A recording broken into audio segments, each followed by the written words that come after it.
hægt að reyna það. Þannig að manneskjan er meðvitundarlaus, þá förum við bara í endurlíkun.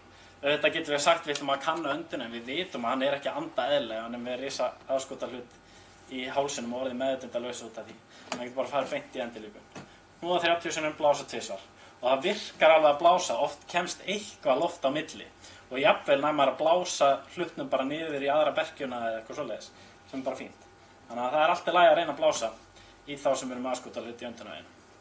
Svo erum við börnin. Þetta er eiginlega, mér finnst, ef við ætlum að kenna eitthvað börn á þessu fyrirlesturum að þá er það aðskotahluturinn í öndunarveginn. Þetta er svo algengt. Krakkarnir er alltaf að tróða einhver upp í sig.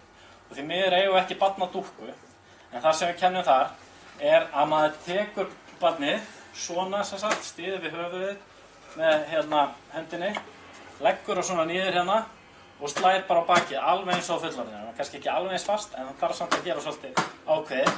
Svo snýr maður barninu við í hina hendina og þar er trixið sko. Ef þetta er barn innan 1 árs, yngra en 1 árs, bara unga barn, þá viljum við ekki þrýsta á kviðin af því að kviðin þeirra er svo mjúkur og lifrin svo stór og miltað og maður getur gert smá skaða með því.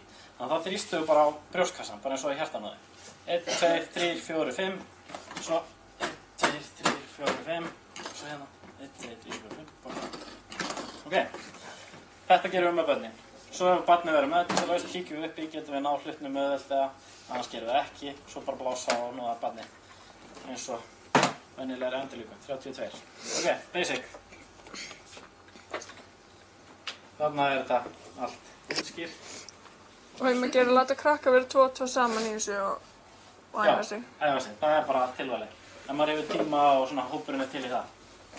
Svo endur við alltaf að segja fólk, þú veist, hvetjum ykkur til að fara á námskeið, sækið ykkur öll skyndihjálpar appið og þið farið á skyndihjálp.is. Það er ógeðslega fín heimasíða sem að þar er hægt að ná í appið og sjá fullt af skyndihjálp.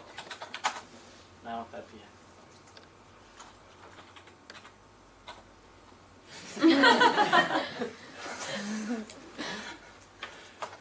Skyndihjálp.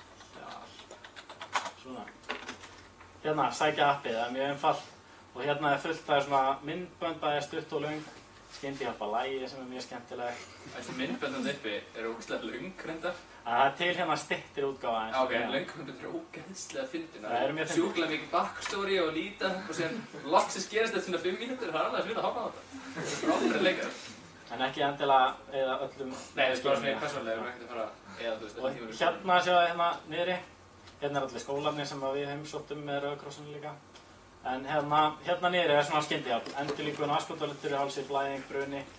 Og er bara fullt, ef einhver spyr kannski, hvað á maður að gera ef einhver fær krampa? Þá getið þið bara sagt, ég veit ekki, en ef þú fer á skyndihjálp.is þá getur þú fundið krampar, smelta það. Og þarna alveg hvað sérðu, hvað átt að gera. Og oft eru svona myndbönd við.